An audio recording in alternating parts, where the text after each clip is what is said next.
I think I found poetry around the time my vocal cords decided to go on strike, refusing to hold any more high notes, growing out of my desperation for some kind of talent, because being the only youth choir reject, you get a lot of shit. And I know that sounds like a contradiction, but so was the war being waged against my spirit, mind, and soul, only to take a greater toll on this body.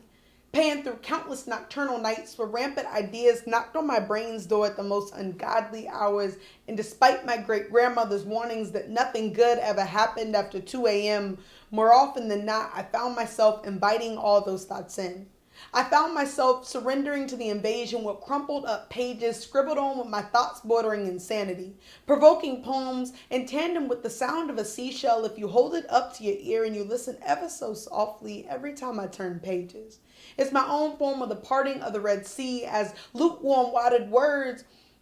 unthawed my soul after what felt like the coldest winter ever I was baptized. The first time my eyes made love to Maya Angelou, or blessed enough to see Joshua Bennett's words walk on water, in that moment, hair dripping wet with homophones, I realized that their religion and my religion sounded the same but had two completely different meanings. Because you see, I began to delve into poetry deeper as prayer, and since then, I've been faithfully writing down all that I believe between congregations of commas and sitting in pews of pauses, confessing to white pages my hopes and my dreams that hold them as tight as praying hands ever could.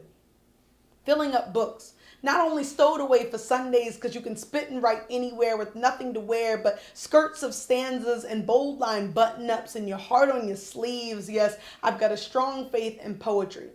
I'm so devout, I want to memorize verses I haven't even written yet. Rhyming commands me to love articulation and commune with content, and Lord knows, I may not be fully convinced of theories of splitting atoms and Eves, but I'm an avid believer in material composition, which is a fancy way of saying in all this constant cycle of sin, I'll always translate all my transgressions into tempos that sound like daylight to deities, choosing to clap on and off beat, which is why there's not many rules here. And I'm content with my label as the 13th disciple, the broke starving poet, since there's not much tithing around the collection of emotions you can only decorate your soul with. I can imagine my rib cage must look like stanzas of sermons, and behind that is a heart murmuring with metaphors, run through with sacrificial blood, repenting for all of my constant repetition. You see, you still don't get it yet.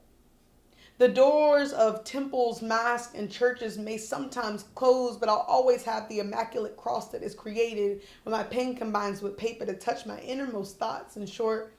I'm somewhat of a swearing saint, and I'll always be serving poetry most devoutly.